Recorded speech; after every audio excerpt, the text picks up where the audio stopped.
अस्सलाम वालेकुम everyone and welcome back to my channel.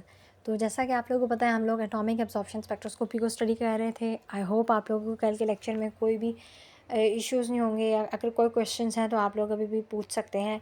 जैसा कि मैंने कहा था, मैं आप लोगों को इनके सारे डिटेल नोट्स एंड में शेयर करूँगी चैप्टर के। आज का हमारा टॉपिक है interference in the spectral results. इसमें हम लोगों ने आज इसकी 3 टाइप्स को स्टडी करना है। इंटरफेरेंसेस कैसे आती हैं स्पेक्ट्रल रिजल्ट्स में, क्यों आती हैं, ये हम सब आज स्टडी करेंगे। बेसिकली स्पेक्ट्रल रिजल्ट में इंटरफेरेंस क्या होती है। इंटरफेरेंस किसी चीज़ में दखल अंदाजी या उसका उस रिज़ल्ट पे इफ़ेक्ट करना है। अब इंटरफेरेंस इन स्पेक्ट्रल रिजल्ट्स ये है कोई ऐसा इफ़ेक्ट जिससे सिग्नल में चेंज आए जबकि एनालिट कॉन्सेंट्रेशन सेम रहे।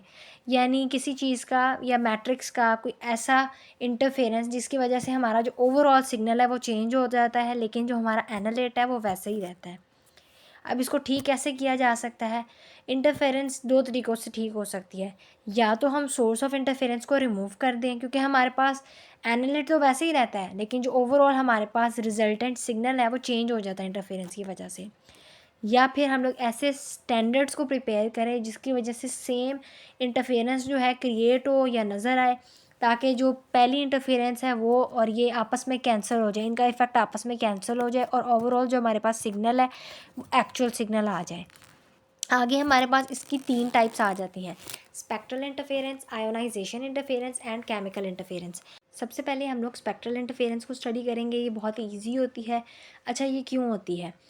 इसमें सारा काम जो है मैट्रिक्स का और एनालिट सिग्नल का होता है। ये ज़्यादातर इस वजह से आती है, जो एनालिट सिग्नल है वो ओवरलैप हो जाता है या तो मैट्रिक्स से, या फ्लेम की वजह से, या ही फर्नेस की वजह से। इन तीनों की वजह से जो एनालिट का सिग्नल है वो ओवरलैप हो जाता है और ओवरऑल जो हमारे पास सिग्नल आता है वो एक्चुअल सिग्नल नहीं होता है। जैसा कि आप नीचे डायग्राम में देख सकते हैं, सोर्स ऑफ ईएमआर में जब एनालिट पास कर रहा है सिग्नल जो है, आगे जब डिटेक्टर तक जा रहा है, या तो वो एनालिट और मैट्रिक्स मिक्स होके जा रहा है, या ईएमआर जो है सोर्स, रेडिएशन सोर्स में से वो साथ जा रही है, या तो फ्लेम का सिग्नल साथ जा रहा है। 3 एरोस शो करने का मकसद ये है कि 3 सिचुएशंस हो सकती हैं। या तो जो एनालिट है उसके ऊपर मैट्रिक्स जो है वो ओवरलैप कर देता है सिग्नल के ऊपर, या फिर फ्लेम जो है उसका सिग्नल ओवरलैप कर देता है, या तो फर्नेस या फिर जो रेडिएशन सोर्स है उसका जो सिग्नल है वो आके ओवरलैप करता है, जिसकी वजह से स्पेक्ट्रल इंटरफेरेंस क्रिएट होती है। अब इसको ख़त्म कैसे किया जा सकता है? इसको हम लोग ड्यूट्रियम या फिर ज़ीमैन करेक्शन मेथड यूज़ करते हुए, ड्यूट्रियम लैंप या फिर ज़ीमैन करेक्शन मेथड यूज़ करते हुए ख़त्म कर सकते हैं। ये दोनों यूज़ करके हम लोग जो है स्पेक्ट्रल इंटरफेरेंस को फिनिश कर सकते हैं और एक्चुअल जो हमारा रिजल्ट है वो ले सकते हैं। दूसरी टाइप है हमारे पास केमिकल इंटरफेरेंस। अब केमिकल इंटरफेरेंस में क्या होता है? In this type the automisation of analyte is reduced और हिंडर्ड बाय सर्टेन स्पीशीज़। इसका मतलब क्या है? या तो एनालिट की जो ऑटोमाइजेशन है या तो वो रुक जाती है या वो कम हो जाती है कुछ स्पीशीज़ की वजह से, या कुछ इंटरफेरेंस। अब इंटरफेरेंस कोई ना कोई स्पीशी या कोई ऐसी चीज़ कॉज कर देती है। अब ऑटोमाइजेशन क्या होती है? एटम्स की फॉर्मेशन, या तो वो कम हो जाती है या वो रुक जाती है केमिकल इंटरफेरेंस की वजह से। अब केमिकल इंटरफेरेंस किन स्पीशीज़ की वजह से हो सकती है? कोई भी केमिकल जो है बेसिकली कंपाउंड है या स्पीशी है। अब नीचे उन्होंने एग्जांपल दी हुई है सल्फ़ेट की और फॉस्फेट की।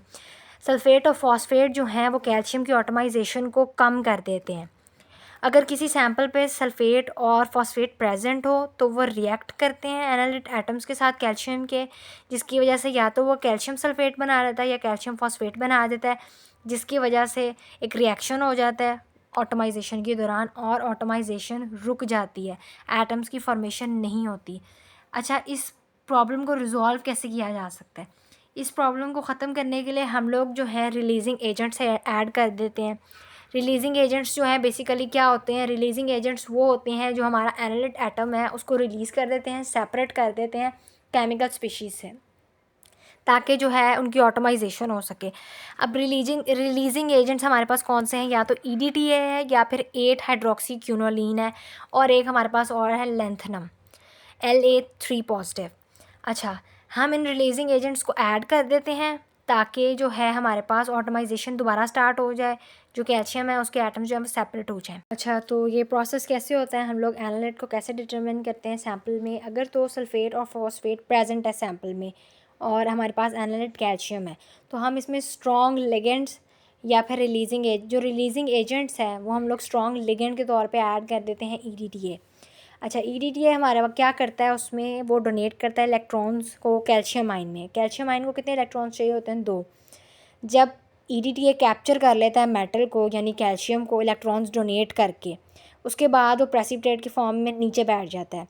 बाद में हम लोग क्या करते हैं, इन प्रेसिपिटेट्स को सोल्यूशन से सेपरेट कर लेते हैं और डिकम्पोज कर लेते हैं ताकि हमारे पास एनालिट आ जाए। अब ये कैसे होता है, ईडीटीए जब कैल्शियम के साथ कंबाइन होकर प्रेसिपिटेट्स बना लेता है तो हम इसको फिल्ट्रेशन के थ्रू रिमूव कर लेते हैं सोल्यूशन में से। उसके बाद हम लोग इसको हाई टेम्परेचर पे डिकम्पोज कर लेते हैं और हमारे पास जो है एनालिट वो सेपरेट होके आ जाता है। छोटी सी डायग्राम में एक्सप्लेन किया हुआ है। उसके बाद ईडीटीए है क्या? ईडीटीए एक स्ट्रॉन्ग लिगेंड है, वो एक हेक्साडेंडेट लिगेंड है। अच्छा, उसके अलावा हम लोग केमिकल इंटरफेरेंस जो है उसको कैसे ख़त्म कर सकते हैं? या तो हम लोग फ्यूल रिच फ्लेम यूज़ करें या फिर हम लोग उसको हाई टेम्परेचर पे बर्न करने से केमिकल इंटरफेरेंस भी ख़त्म की जा सकती है। अब नीचे जो है वो हेक्साडेंडेट की डायग्राम दी हुई है और कॉर्नर में कैल्शियम आयन दिखाया हुआ है कि वो उसको डोनेट करके इलेक्ट्रॉन्स किस तरह कैप्चर करता है और किस तरह वो प्रेसिपिटेट्स की फॉर्म में नीचे बैठ जाता है। थर्ड हमारे पास है आयोनाइजेशन इंटरफेरेंस। अच्छा, तो आयोनाइजेशन इंटरफेरेंस में क्या होता है, बेसिकली एटम्स की, मेटल्स की जो आयोनाइजेशन है उसकी वजह से इंटरफेरेंस क्रिएट होती है। फॉर एग्जांपल हमारे पास जो है एनालिट वो एक अल्कली मेटल है। अल्कली मेटल की जो आयोनाइजेशन पोटेंशियल है वो लो होता है, जिसकी वजह से वो बहुत जल्दी आयोनाइज हो जाते हैं और उनको एटॉमिक फॉर्म में कैरेक्टराइज करना बहुत डिफ़िकल्ट हो जाता है। अब इसको जो है हम लोग क्या कर सकते हैं, इसको हम कैसे ख़त्म कर सकते हैं इस आयनाइजेशन को, आयनाइजेशन का जो इंटरफेरेंस है ये इस मसले को।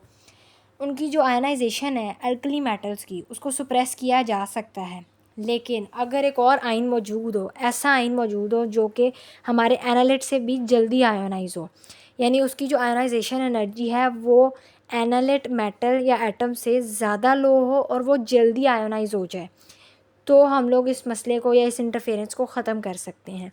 आगे मैं इसकी एग्जांपल के थ्रू आपको एक्सप्लेन करती हूँ। अच्छा, तो हमारे पास यहाँ पे पोटेशियम और सीज़ियम की एग्जांपल है।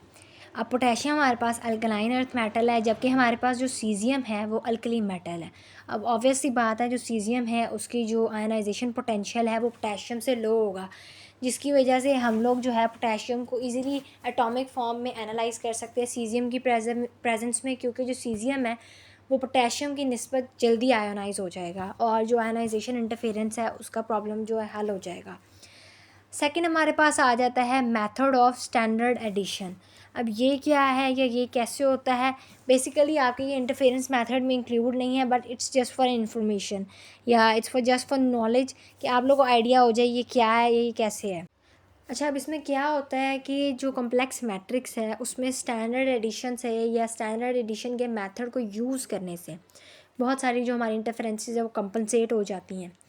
अच्छा, अगर हम प्लाज्मा का इस्तेमाल करते हैं तो फिर तो वे हमारी बहुत सारी इंटरफेरेंसेस ऑटोमेटिकली रिमूव हो जाती हैं। क्यों? प्लाज्मा का टेम्परेचर हाई और यूनिफॉर्म होने की वजह से ऑटोमेटिकली हमारी जो इंटरफेरेंसेस है वो रिमूव हो जाती हैं। अच्छा जी, तो हमारा ये था आज का topic, interferences in the spectral results. अगर आप लोग के इस टॉपिक में किसी भी किस्म के कोई क्वेश्चंस हैं तो आप लोग कमेंट सेक्शन में पूछ सकते हैं। आप लोगों को अगर इस टॉपिक की डिटेल नोट्स चाहिए तो वो भी आप लोग कमेंट कर सकते हैं। मैं आपसे इसके बाद अब इसके जो डिटेल नोट्स हैं वो शेयर करूँगी सारे, जिसमें एटॉमिक स्पेक्ट्रोस्कोपी से रिलेटेड जितना भी डिटेल है या टॉपिक पॉइंट्स हैं वो सब हैं। Thank you everyone.